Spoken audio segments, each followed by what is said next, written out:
mo ní láyé olúgbọ́n mo gé borùn méje a ò máa kàn yín lórí láyé Àrẹ̀sà mo gé borùn mẹ́fà a ò máa kàn yín lórí láyé Kìsì èmi rà Tógò mo rà wọ́n mo rà Sànyọ́ bàbá aṣọ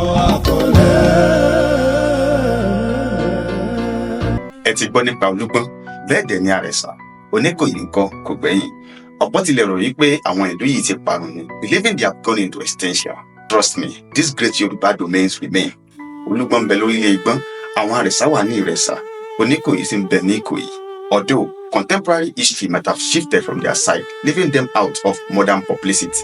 Ẹ rántí wípé mo ní ọdún yìí àrà ọ̀tọ̀ ni. So, in a bid to explore deep Yoruba core, we intend to explore some of these forgotten towns' history, and we aim to start with the land of Iresa. So, we do not want to leave the chance to online research alone. Torí wípé a kì í gbókèrè káwọn dídùn ọbẹ̀.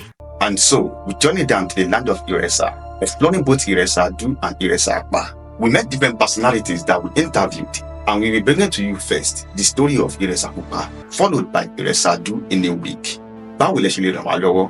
Ẹ rí wípé ẹ like video yìí, ẹ comment kẹ̀dẹ̀ share. The link to the full exploration is in my bio.